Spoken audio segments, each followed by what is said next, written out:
আসসালামু আলাইকুম। প্রিয় দর্শক, অন্য মঞ্চের আলাপচারিতায় আপনাদের সকলকে আমন্ত্রণ জানাচ্ছি। আজ আমাদের সঙ্গে আমন্ত্রিত অতিথি হিসেবে আছেন মনোজ দাস বলছি।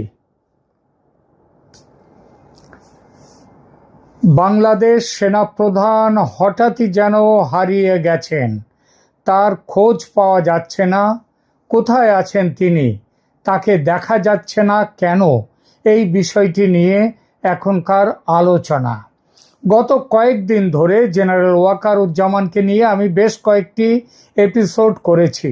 সেখানে বলেছি যে বাংলাদেশকে ইউনূসের নেতৃত্বাধীন মৌলবাদী শক্তি, বিশেষ করে জামায়াত এনসিপি জোট এবং পাকিস্তানপন্থীদের কবল থেকে উদ্ধার করে গণতন্ত্রের পথে ফিরিয়ে আনা ও মুক্তিযুদ্ধের চেতনায় নিয়ে যাওয়ার ব্যাপারে ভারত বিশেষভাবে নির্ভর করছে জেনারেল ওয়াকারুজ্জামানের ওপর। আমার কথা অনেকেই বিশ্বাস করেননি। তারা বলেছেন ওয়াকার বিশ্বাসঘাতক, তার উপর নির্ভর করলে ভারত খুব ভুল করবে। হাসিনার পতনের মূলে ওয়াকারুজ্জামান, এই ছিল তাদের কথা। এটা আমারও কথা ছিল। এসব কথার কোনোটাই পুরো মিথ্যে নয়, কিন্তু পরিস্থিতির পরিবর্তন মানুষকে বাধ্য করে পরিবর্তিত হতে। সেটাই হয়েছে জেনারেল জামানের ক্ষেত্রে। আমার সূত্র মারফত পাওয়া খবর যে মিথ্যে ছিল না, সেটা প্রমাণ হলো পাকিস্তানের দ্বিতীয় সর্বোচ্চ সেনা অফিসার ফিল্ড মার্শাল আসিম মুনিরের পরেই যার স্থান, সেই জয়েন্ট চিফস অফ স্টাফ কমিটির চেয়ারম্যান সিজেসিএসসি, তিনি জেনারেল সাহির শামসাদ মির্জা, তার 4 দিনের সরকারি সফরে যেভাবে জেনারেল ওয়াকারুজ্জামান অদৃশ্য রয়ে গেলেন, সেটা দেখলে বোঝা যায়। পাকিস্তানি জেনারেল বাংলাদেশে 4 দিনের সফরে আসেন 24শে অক্টোবর বৃহস্পতিবার রাতে। তার সফরসূচির বিস্তারিত বিবরণে দেখা যাচ্ছে 24শে অক্টোবর বৃহস্পতিবার এমিরেটস এয়ারলাইন্স ফ্লাইট EK 584 তাতে করে তিনি ঢাকায় আসেন। সঙ্গে ছিলেন তার স্ত্রী সাজিয়া সাইদ, ব্রিগেডিয়ার মোহাম্মদ রশিদ খান, কমোডোর খান মোহাম্মদ আসিফ এবং 2 জন মেজর। তারা রাত্রি যাপন করেন ঢাকার রেডিসন ব্লু হোটেলে। জেনারেল জামান তাদেরকে যেমন রিসিভ করেননি, তেমনি হোটেলেও তাদের সাথে দেখা করেননি। 25শে অক্টোবর শুক্রবার পরদিন সকালে পাকিস্তান হাই কমিশনে একটি অনুষ্ঠান ছিল, সেখানেও নেই জেনারেল জামান। আবার ওই দিন সন্ধ্যা 6:45 থেকে যমুনা স্টেট গেস্ট হাউসে প্রধান উপদেষ্টা অধ্যাপক মোহাম্মদ ইউনূস এবং জাতীয় নিরাপত্তা উপদেষ্টা ডক্টর খলিলুর রহমানের সঙ্গে পাকিস্তানের জেনারেলের বৈঠক। আলোচনার অন্যতম বিষয় ছিল প্রতিরক্ষা সহযোগিতা, অর্থাৎ সেনার ব্যাপার, এবং সেই প্রতিরক্ষা সংযোগ এবং আঞ্চলিক নিরাপত্তা। ওয়াকারুজ্জামানও সেই বৈঠকে নেই। সেদিন রাতে পাকিস্তান হাই কমিশনার তার আয়োজনে ডিনার হয়েছিল। সেখানে অনেকেই নিমন্ত্রিত হয়ে গেছেন, অনেক উপদেষ্টাও গিয়েছেন, কিন্তু ওয়াকারুজ্জামান সেই বৈঠকে, সেই ডিনারে নেই। পরদিন 26শে অক্টোবর শনিবার সকাল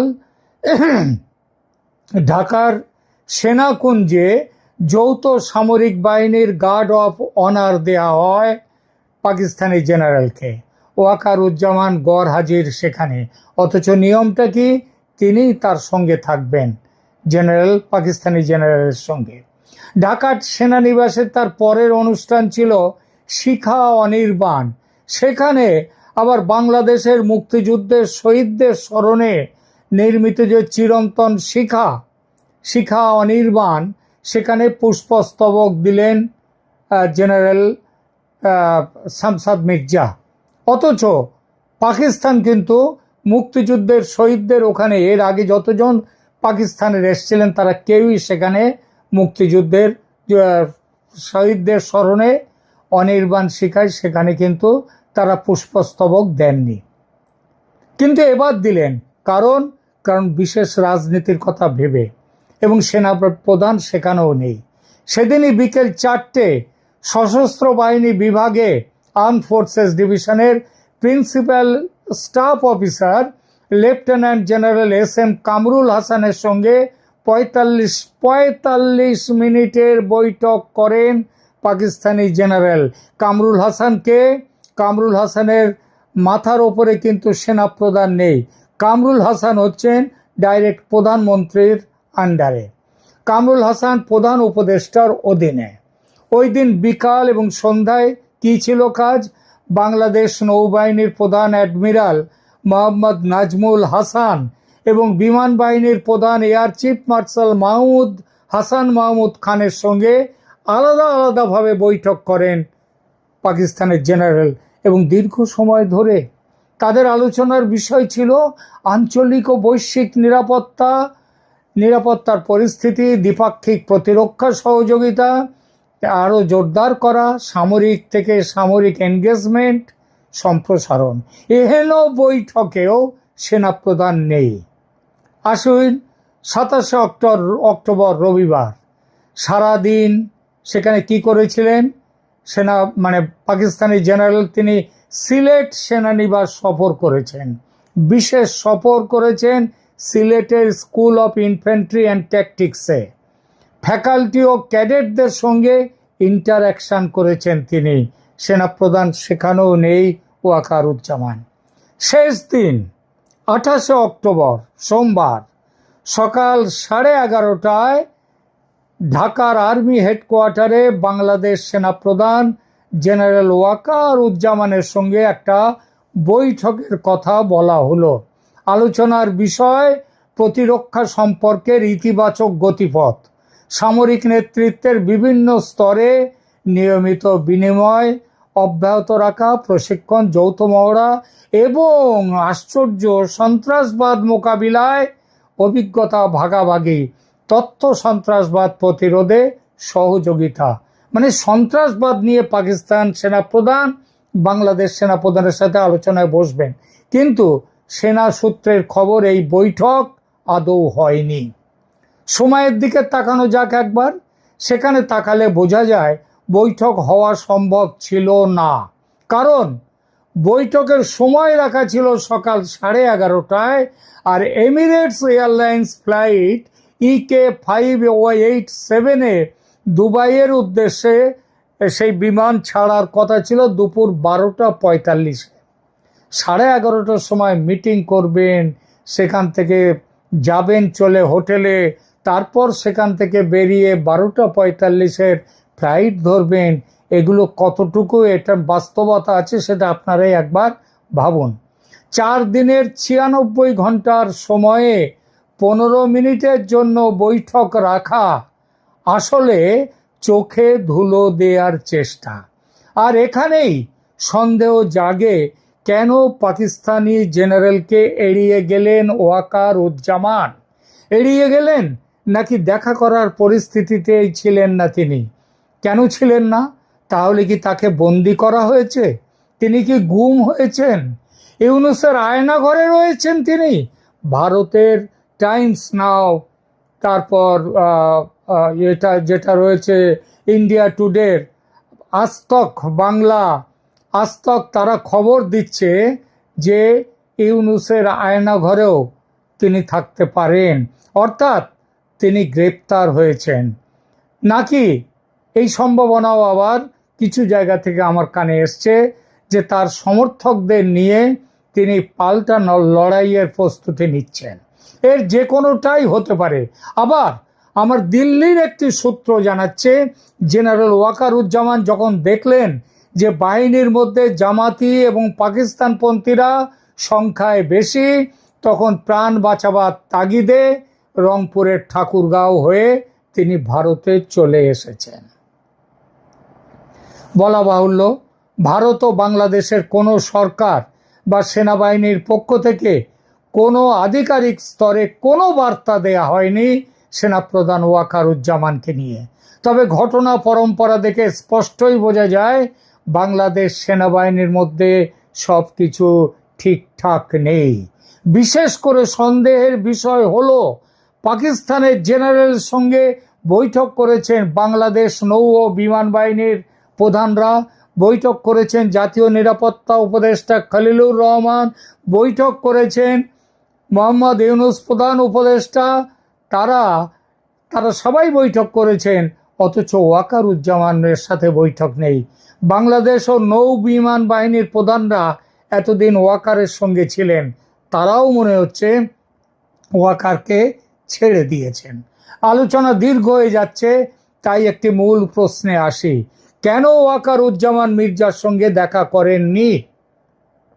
বিশ্লেষকদের অনুমান, প্রথমত নিরাপত্তা নিয়ে একটা ঝুঁকি ছিল ওয়াকারের। ভারত এবং পশ্চিমী গোয়েন্দাদের সঙ্গে নিয়মিত যোগাযোগ আছে এবং তিনি পাকিস্তানের বিরোধিতা অর্থাৎ পাকিস্তান পন্থার বিরোধিতা করেছেন তিনি। বাংলাদেশ সরকার তাকে সেই জন্যে সরিয়ে দিয়েছে, গোপনে প্রেসিডেন্টকে দিয়ে তাকে বরখাস্ত করা হয়েছে, যাতে পাকিস্তানি আলাপচারিতায় সেনাবাহিনী বা রাষ্ট্রীয় গোপনীয়তা ভঙ্গ না হয় তার জন্যে। এবং তাকে বার করে দেওয়ার সাথে সাথেই তাকে গ্রেপ্তার করা হয়েছে, এটা একটা কথা। কেন এটা হয়েছে? আর একটা কারণ কি হতে পারে? অভ্যন্তরীণ বিভাজন। বাংলাদেশের রাজনৈতিক প্রবাহে ও সামরিক অভ্যন্তরে ওয়াকার একটি বিতর্কিত চরিত্রে পরিণত হয়েছেন। বিশেষত সাম্প্রতিক সেনা অভ্যুত্থান এবং উচ্চ পদস্থ কর্মকর্তারা তাদের পরিবর্তনের প্রেক্ষাপটে মেজর জেনারেল মঈন, যিনি ছিলেন নবম ডিভিশনের এবং এর খুব কাছের মানুষ জেনারেল ওয়াকারুজ্জামানের, তিনি কিন্তু এখন আর চাকরিতে নেই, তিনি অবসর নিয়েছেন। তৃতীয়ত আন্তর্জাতিক চাপে বিদেশি এজেন্সির ভূমিকা। সম্প্রতি ভারত ভিত্তিক কয়েকটি ওয়াচডগ প্ল্যাটফর্মের বরাত নিয়ে দাবি করা হয়েছে ওয়াকারুজ্জামান কয়েকদিন যাবৎ ভারতীয় ইন্টেলিজেন্সের সঙ্গে ঢাকার বাইরে বিভিন্ন জায়গায় গেছেন, গোপনে ছিলেন, ঠাকুরগাঁওয়ে পর্যন্ত এবং লালমনিরহাট যে এয়ার স্ট্রিপ আছে সেখানেও তিনি ঘুরে এসেছেন এবং সরকারের নির্দেশেই তিনি বর্তমানে অনুপস্থিত রয়েছেন। প্রশ্ন ওঠে, বাংলাদেশি গণমাধ্যম কেন তাহলে চুপ আছে? এর একটাই কারণ, সরকারের পাঠানো খবর ছাড়া বাংলাদেশের মেন স্ট্রিম মিডিয়া স্বাধীনভাবে কোনো খবর করে না, খবর করার কোনো সুযোগও তাদের নেই। আর ভারত সরকারও বিষয়টিকে স্ট্র্যাটেজিক্যালি গোপন রেখেছে। খবর পাচ্ছি ভারত খুব জরুরি ভিত্তিতে অবস্থা পর্যবেক্ষণ করছে। ওয়াকারুজ্জামান এখন ভারতের বেস্ট বেট। তাকে দিয়ে ভারত বাংলাদেশে তাদেরকে যে ইসলামী মৌলবাদের হাত থেকে রক্ষা করা, পাকিস্তানের হাত থেকে রক্ষা করা, মুক্তিযুদ্ধের চেতনাকে বাঁচিয়ে রাখা, এই সবগুলো এখন করবার জন্যে ভারতের কাছে ওয়াকারুজ্জামানকে এখন তার উপরে নির্ভরতা, তার মাধ্যমে ভারত তার পরবর্তী পদক্ষেপ নিতে এগিয়েছে। এই অবস্থায় তার কোনো অবাঞ্ছিত ঘটনা ঘটলে ভারতকে ঝাঁপিয়ে পড়তেই হবে। আগামী কয়েকদিনের মধ্যে খুব দ্রুত কিছু ঘটনা ঘটবে বলে মনে হচ্ছে, যা বাংলাদেশের রাজনীতিটাকে পাল্টে দেবে। দেখা যাক, যখনই খবর পাবো আপনাদেরকে খবর দেব। আজকের আমার এই প্রতিবেদন ভালো লাগলে দয়া করে লাইক দিন, কমেন্ট করুন এবং সাবস্ক্রাইব করুন আমার চ্যানেলকে। আপাতত এটুকুই, ধন্যবাদ।